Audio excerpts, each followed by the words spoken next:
Meu nome é Melina, e às vezes me pergunto se eu realmente nasci no lugar certo.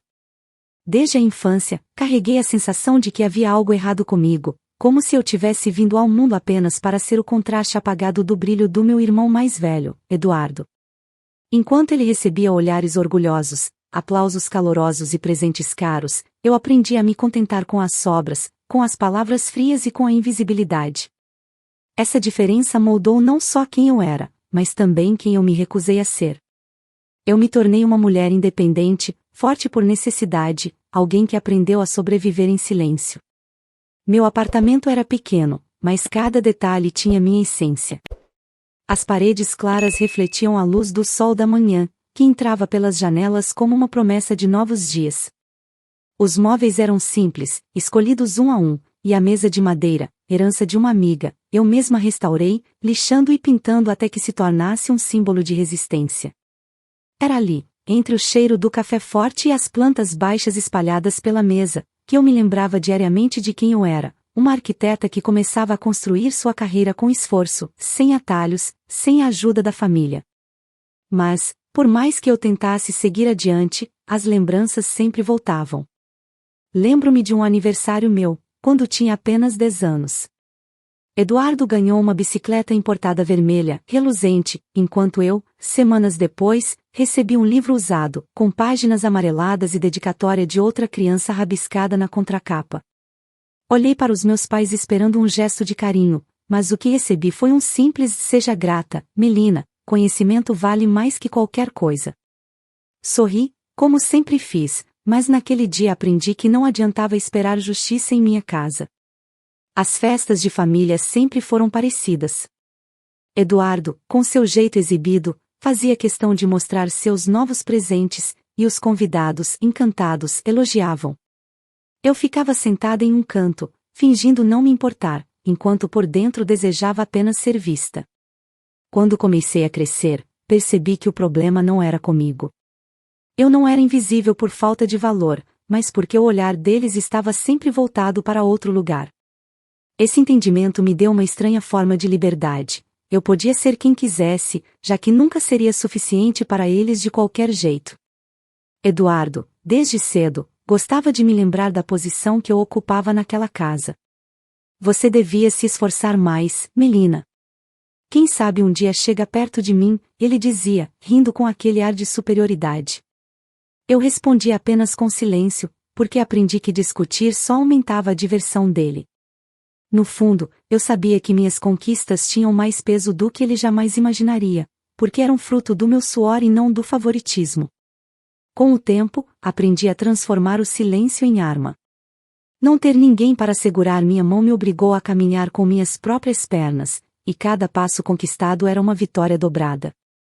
Eu não tinha carros importados, não ostentava viagens luxuosas, mas tinha algo que eles jamais poderiam me dar: a sensação de ser dona da minha própria vida. Ainda assim, havia noites em que a solidão me pesava como chumbo. Eu olhava para o teto e me perguntava se algum dia aquela família seria capaz de me enxergar além da sombra de Eduardo. Naquele dezembro, enquanto a cidade brilhava com luzes coloridas e o ar carregava o cheiro de festa, eu sentia uma inquietação diferente. O Natal se aproximava, e com ele a certeza de mais um espetáculo de favoritismo.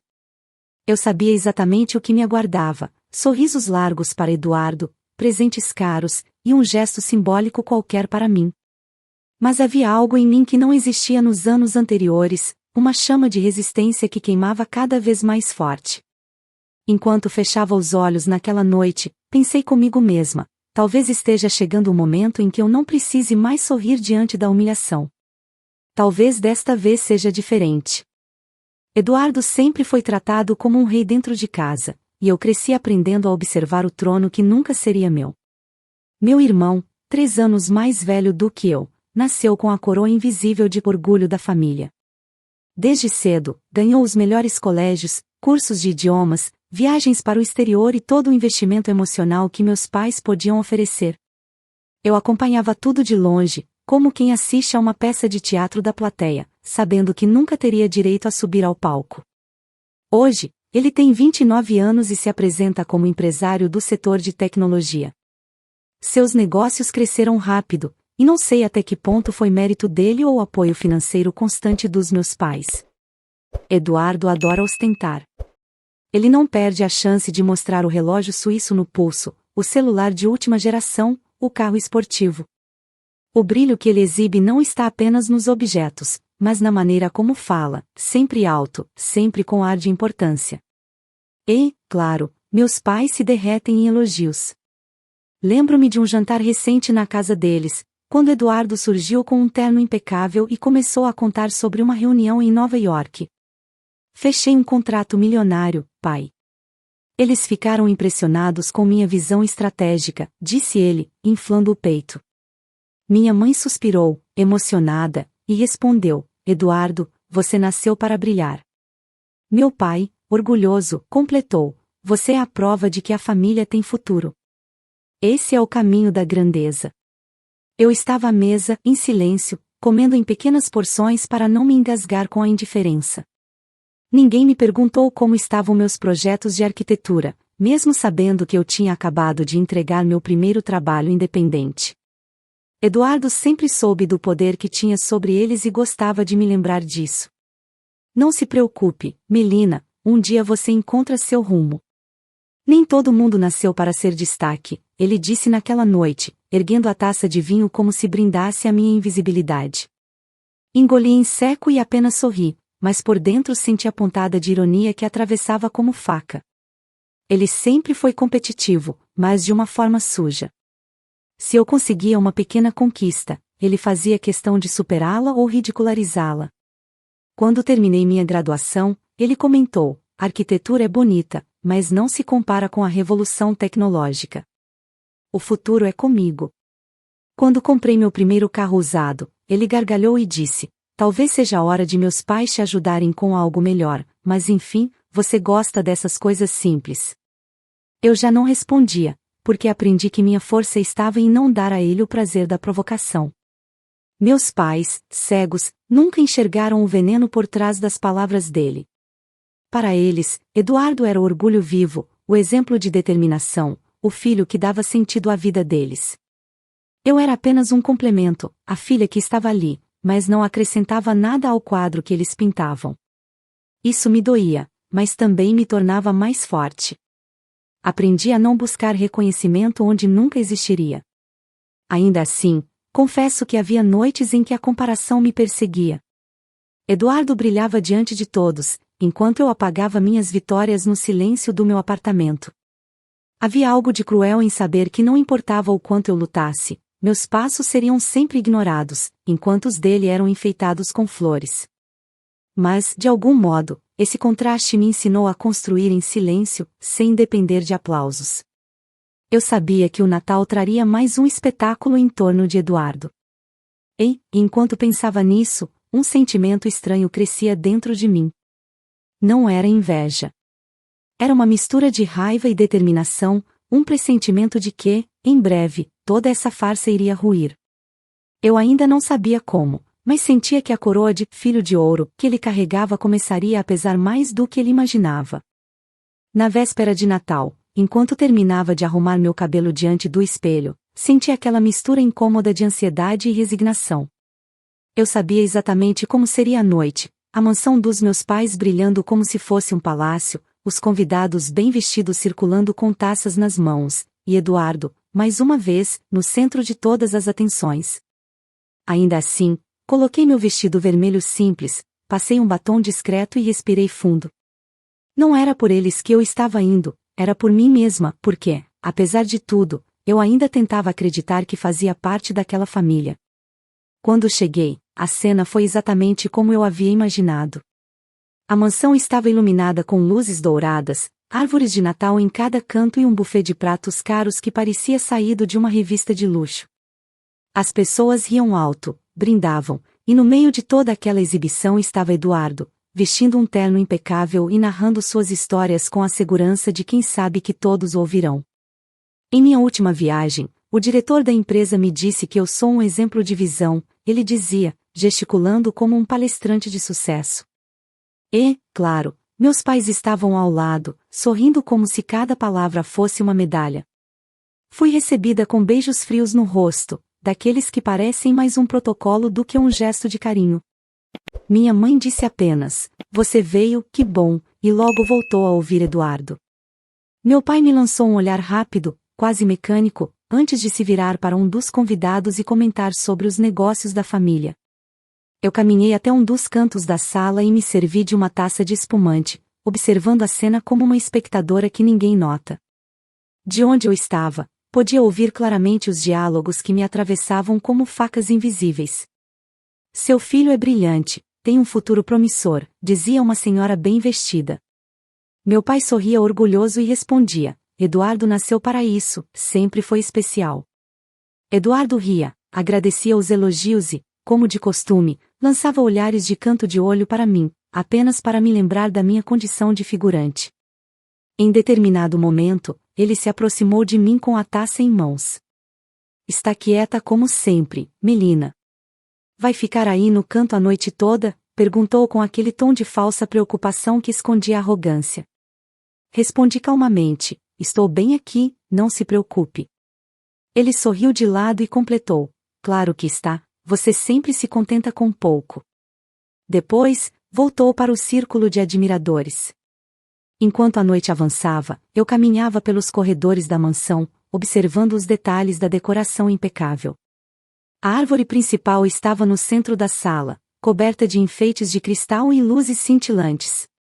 Ao redor, caixas de presentes embalados com fitas caras esperavam para serem abertas.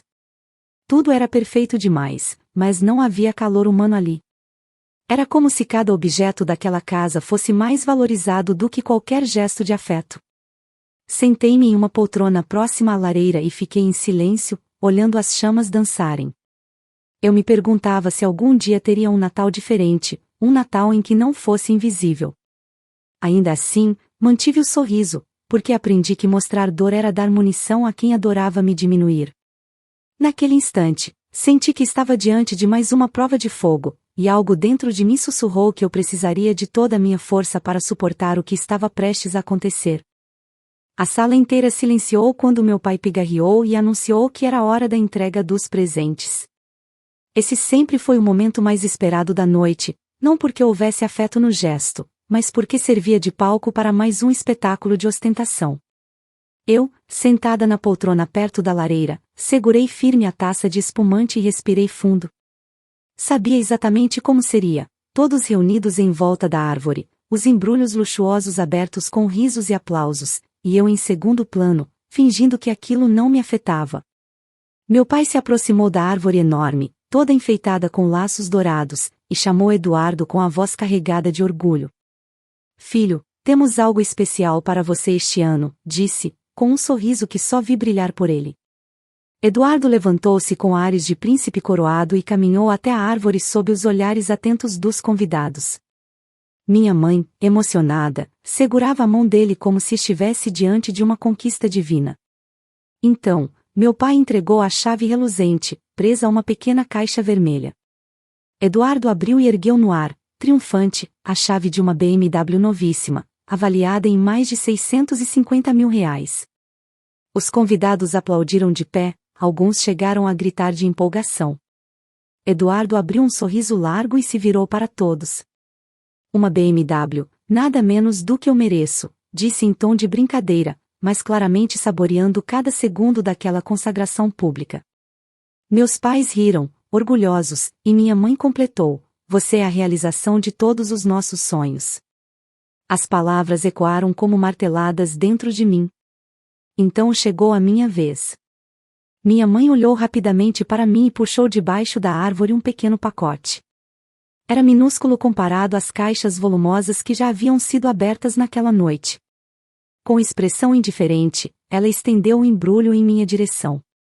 "Aqui está o seu presente, Melina." Os convidados voltaram os olhos para mim, curiosos, como se estivessem prestes a assistir a mais uma cena cômica. Abri devagar, tentando não demonstrar o peso que já sentia no peito. Dentro havia um mini cofre infantil, desses vendidos em qualquer loja de brinquedos baratos. Eu o segurei com cuidado, imaginando que talvez fosse uma brincadeira passageira. Mas quando girei a pequena chave que vinha junto, encontrei lá dentro apenas 3 moedas de R$ 1. 3. O silêncio inicial foi rompido por uma gargalhada estrondosa de Eduardo. R$ 3? Talvez para começar sua poupança, irmã, disse ele, rindo alto, seguido pelas risadas de alguns convidados. Meu rosto queimava por dentro, mas por fora mantive um sorriso sereno. Eu sabia que qualquer reação seria transformada em espetáculo. Obrigada, murmurei, segurando o cofre como se fosse um presente valioso. O peso da humilhação pairava no ar, mas ninguém parecia incomodado, pelo contrário, alguns se divertiam com a cena, como se fosse um entretenimento de Natal. Meus pais não disseram nada. Meu pai apenas assentiu, como se tivesse cumprido uma obrigação protocolar, e minha mãe voltou a olhar para Eduardo, que ainda exibia a chave do carro como um troféu. A festa continuou, e em poucos minutos ninguém mais falava do meu presente. Era como se nunca tivesse acontecido. Levantei-me discretamente, coloquei o mini cofre dentro da bolsa e me dirigi à porta. Eduardo ainda encontrou espaço para mais uma provocação. Não vá gastar tudo de uma vez, Melina. Dessa vez, eu apenas olhei para ele e sorri, um sorriso diferente, carregado de algo que ele não soube decifrar. Sem dizer mais nada, saí da mansão. O ar frio da noite me envolveu, e cada passo no caminho de volta parecia gravar em mim a certeza de que algo havia mudado para sempre. Eu não choraria. Eu não me lamentaria. Mas aquela humilhação seria lembrada, e, cedo ou tarde, eles entenderiam o peso do que fizeram. Fechei a porta do meu apartamento e, por alguns instantes, apenas permaneci parada, imóvel, com o cofre ridículo ainda nas mãos. O silêncio do meu lar contrastava com o burburinho ensurdecedor da mansão. Ali, longe dos olhares de julgamento, finalmente pude respirar. Coloquei o embrulho sobre a mesa e me sentei no sofá, deixando o peso do dia inteiro cair sobre mim. Eu não chorei. As lágrimas ficaram presas em algum lugar entre o orgulho e a dor. Mas dentro de mim, algo queimava. Olhei para aquele cofre barato com as 3 moedas como quem encara um símbolo. Não eram apenas R$ 3. Era a confirmação de anos de indiferença, de uma vida inteira sendo colocada em segundo plano. Cada moeda parecia carregar o riso de Eduardo, o olhar vazio dos meus pais, a condescendência dos convidados. Toquei o objeto com os dedos, lentamente, e senti uma espécie de raiva calma, diferente de tudo que já havia sentido antes. Levantei-me e caminhei até a janela, observando a cidade iluminada pela noite de Natal. As ruas estavam cheias de famílias se abraçando, crianças correndo com brinquedos novos, e casais sorrindo. Eu, sozinha, abraçava apenas a mim mesma. Mas naquele momento percebi que a solidão não era uma prisão, era um espaço de liberdade. Eles me deram R$ 3, mas não sabem o quanto valho de verdade, pensei em voz baixa. E pela primeira vez, senti orgulho dessa constatação. Sentei novamente à mesa e abri meu laptop. Comecei a revisar meus projetos de arquitetura, as plantas que tinha desenhado, os contratos em andamento. Cada traço era prova de que eu construí minha vida sem depender deles. Quanto mais eu olhava, mais minha respiração se estabilizava. Era como se cada linha reta no papel me lembrasse que eu tinha um caminho sólido. Mas, ao mesmo tempo, havia algo que latejava dentro de mim, a necessidade de mostrar àquela família que eu não era invisível, que meu silêncio tinha peso. Passei a noite em claro. Entre goles de café e pensamentos desordenados, imaginei diferentes formas de reagir. Poderia confrontá-los diretamente, poderia cortar de vez os laços, poderia simplesmente desaparecer da vida deles. Mas nenhuma dessas ideias me parecia suficiente. Eu não queria vingança barata, não queria gritar minha dor. Eu queria algo maior, algo que mostrasse sem palavras o erro que eles haviam cometido. No amanhecer, quando a primeira luz do sol atravessou a cortina, minha mente já estava decidida. Peguei uma folha em branco e comecei a escrever um plano. Era simples, mas carregado de significado. Eu não iria rebaixar-me ao nível deles, mas deixaria um presente capaz de expor, de uma vez por todas, quem realmente eu era e o que eles haviam perdido. Sorri sozinha, pela primeira vez desde a noite anterior. Eles vão se lembrar deste Natal para sempre, murmurei, sentindo que cada palavra tinha o peso de uma promessa. Fechei o laptop, guardei os papéis organizados e me levantei com firmeza. O cofre com as 3 moedas continuava sobre a mesa, agora esquecido, como um objeto sem valor. Ele não me definia. Ao contrário, havia me dado a clareza que eu precisava. Naquela noite, eu entrei pela porta como a filha esquecida. Na manhã seguinte, eu me levantaria como a mulher que eles jamais poderiam ignorar. A manhã seguinte nasceu silenciosa, mas dentro de mim havia um turbilhão. Enquanto a cidade ainda despertava de sua ressaca natalina, eu já estava de pé, preparando o que seria meu verdadeiro presente para aquela família. Não havia espaço para hesitação. Eu sabia exatamente o que precisava fazer e, dessa vez, não seria apenas uma espectadora no teatro de humilhações que eles sempre encenaram. Seria a autora de uma cena que jamais esqueceriam. Arrumei-me com calma, como quem se prepara para um ritual. Vesti uma roupa simples, prendi o cabelo e, antes de sair, encarei por um instante o cofre de brinquedo ainda largado sobre a mesa. Não senti raiva. Apenas um leve desprezo. Aquele objeto tinha perdido completamente o poder sobre mim. Sorri sozinha e fechei a porta atrás de mim. Comigo, levei uma caixa grande, embrulhada em papel prateado e laços vermelhos. Não havia luxo no embrulho, mas havia intenção. Dentro, cuidadosamente organizados, estavam os documentos que comprovavam algo que minha família nunca sequer suspeitou, a herança que meu avô materno me deixará em segredo. Ele sempre fora o único a me olhar com afeto verdadeiro, e, antes de partir, confiou em mim valores e investimentos que me transformaram em alguém muito diferente daquela filha invisível que meus pais acreditavam ter. Ali estavam contratos, registros de propriedades e participações em empresas que sustentavam parte do mercado em que Eduardo tanto se vangloriava. Quando cheguei à mansão, a movimentação era intensa. A garagem ostentava a nova BMW de Eduardo, ainda coberta com o laço dourado, enquanto funcionários limpavam os restos da festa da noite anterior. Eu me aproximei da porta principal com passos firmes, e, sem tocar a campainha, depositei a caixa ali. Coloquei um cartão em cima, escrito apenas, para vocês. Com carinho, Melina. Afastei-me calmamente, escondendo-me a uma distância segura, mas de onde ainda pudesse observar. Não demorou muito para que uma empregada abrisse a porta e avistasse o pacote. Curiosa, ela chamou meus pais, que logo se aproximaram, intrigados. Meu pai franziu o senho, segurando o embrulho pesado, enquanto minha mãe lia o cartão em voz alta. É dela, murmurou, quase sem acreditar. Chamaram Eduardo às pressas, como se quisessem dividir o momento. Ele apareceu com ares de superioridade, ainda em roupas de dormir caras, e sorriu debochado. Será que ela resolveu nos dar os R$ 3 de volta, mas com juros? Zombou, arrancando risadas de si mesmo. Mas quando começaram a abrir a caixa, o sorriso dele congelou. Meus pais retiraram os papéis com as mãos trêmulas, folheando rapidamente, sem entender de início a grandiosidade do que viam.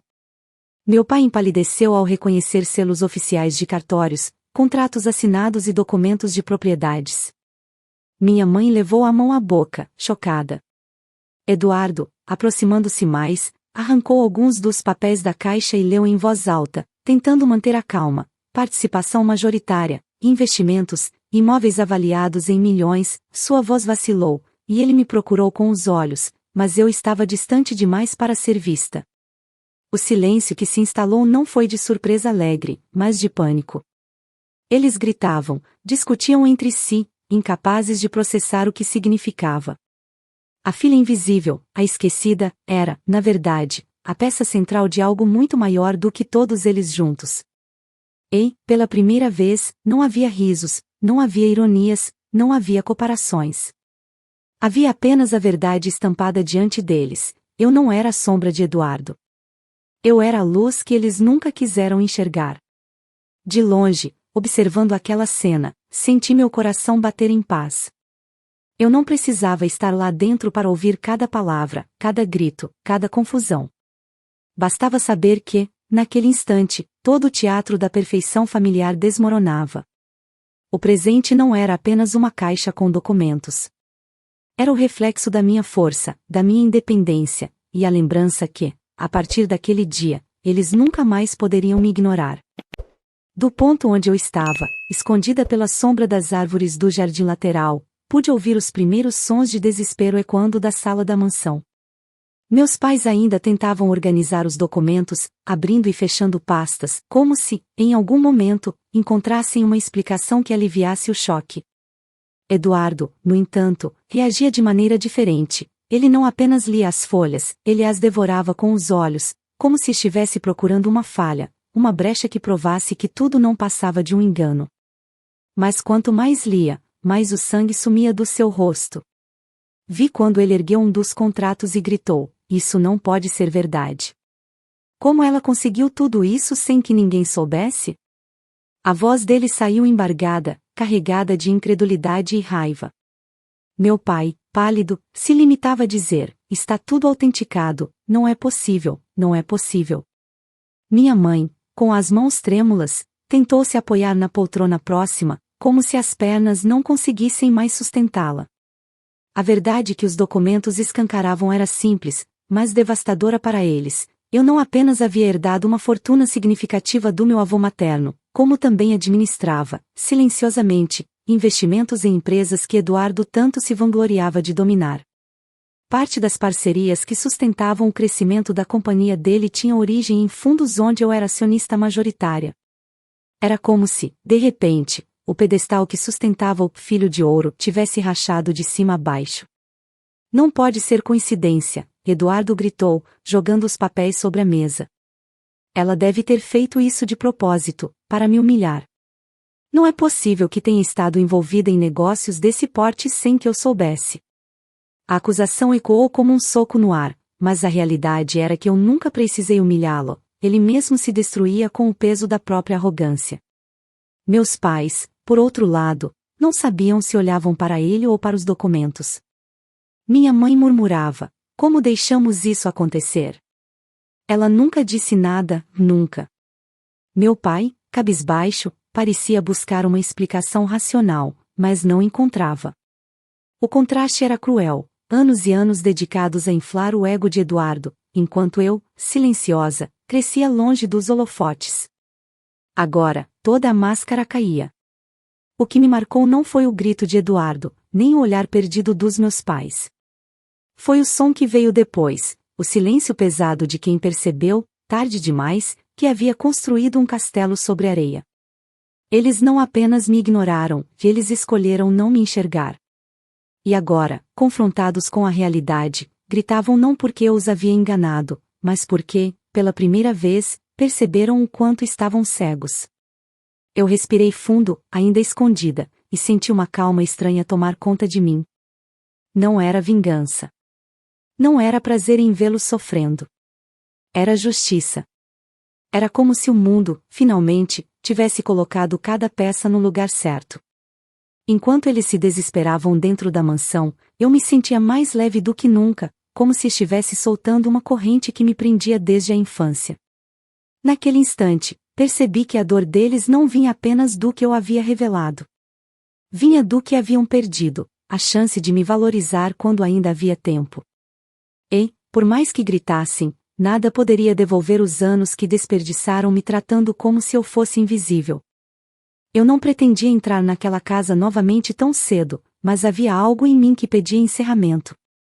Observei de longe por alguns minutos, até que decidi atravessar o portão e bater na porta principal. Os gritos cessaram de repente. Depois de alguns segundos de silêncio pesado, a porta se abriu e encontrei 3 rostos transtornados, meu pai com as mãos ainda tremendo, minha mãe com os olhos marejados, e Eduardo vermelho de raiva, como um animal acuado. "Você planejou isso, não é?" ele disparou, apontando para mim como se eu fosse uma criminosa.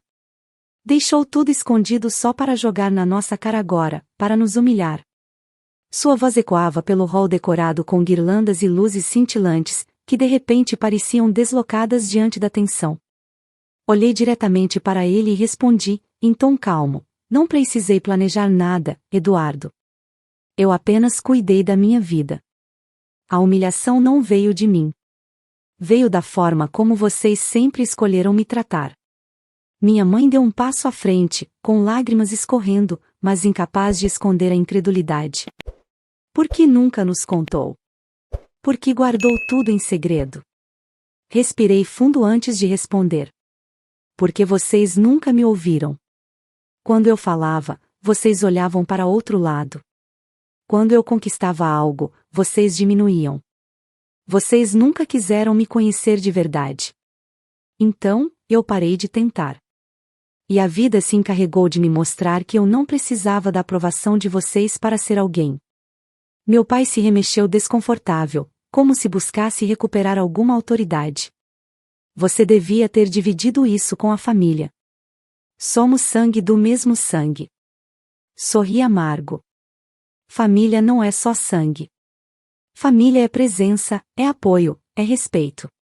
Tudo isso eu encontrei fora desta casa. O que vocês me deram foi silêncio, desprezo e R$ 3 em um cofre barato. Agora, tenho o que merecem, a prova de que eu não sou a sombra que acreditavam. Eduardo explodiu, chutando uma das cadeiras. Você acha que pode se colocar acima de mim? Eu construí tudo com meu trabalho, com meu talento. Aproximei-me dele, tão perto que pude sentir sua respiração acelerada. Você construiu sua carreira com as portas que nossos pais abriram, com o dinheiro que eles investiram. Eu construí a minha com nada além de mim mesma. E ainda assim, parte do que você ostenta só existe porque, indiretamente, eu sustento com meus investimentos. A diferença é que eu nunca precisei gritar para provar quem eu era. Eu deixei meus resultados falarem por mim. O silêncio que seguiu foi ensurdecedor.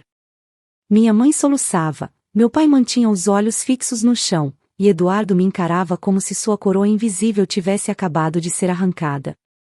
Eu não sentia triunfo, apenas alívio. Eu não vim aqui para brigar, acrescentei, minha voz firme. Eu vim para deixar claro que não sou mais a filha esquecida.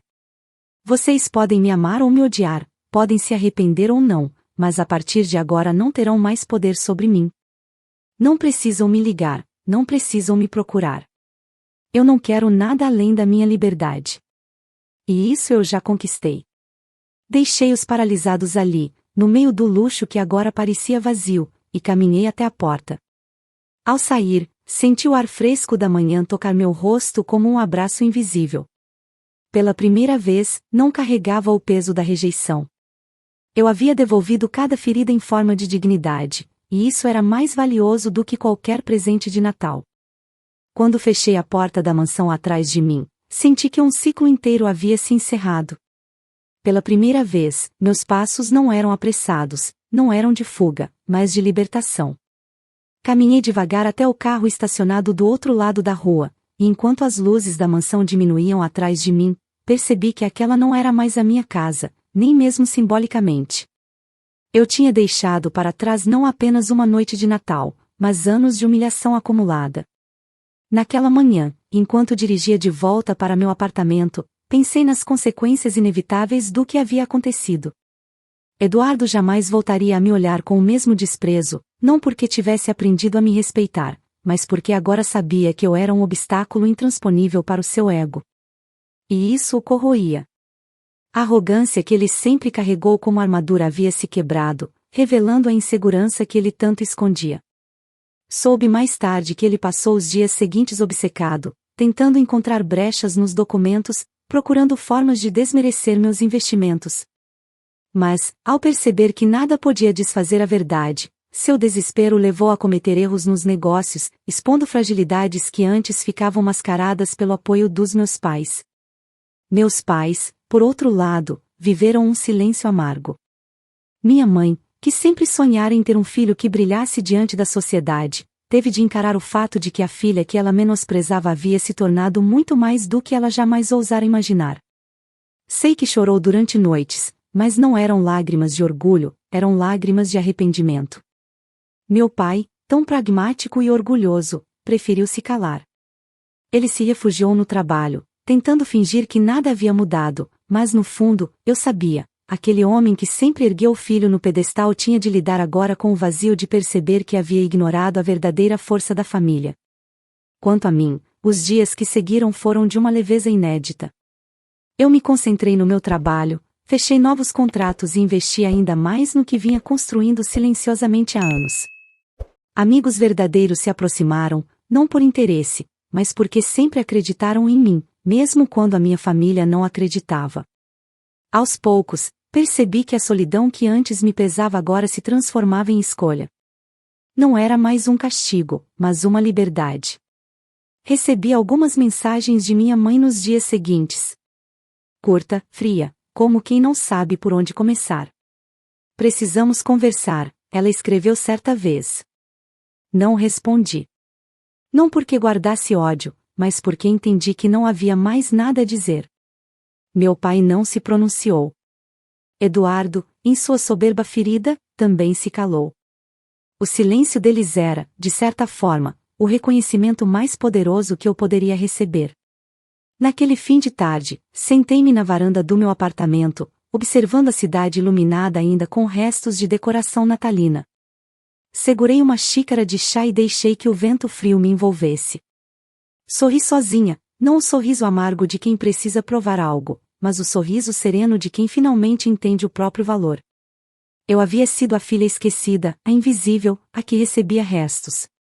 Mas agora era a mulher que se reergueu sem precisar de aplausos, que mostrou sua força sem levantar a voz, que transformou 3 moedas em um símbolo da vitória mais importante, a vitória sobre a necessidade de reconhecimento alheio. Eduardo viveria perseguido pela sombra de minha presença, meus pais pelo arrependimento, e eu pelo alívio de não precisar mais do peso dele sobre meus ombros. O passado não mudaria, mas o futuro era todo meu. E, naquele instante, percebi, o maior presente de Natal que já recebi não estava em uma caixa, mas no simples fato de que eu havia aprendido a ser suficiente para mim mesma. Fico muito feliz por você ter ficado até o final do vídeo. O que você achou dessa linda história? Coloque nos comentários sua opinião, deixe seu like, se inscreva no canal, e ative o sininho de notificações para não perder uma história preciosa. Até a próxima!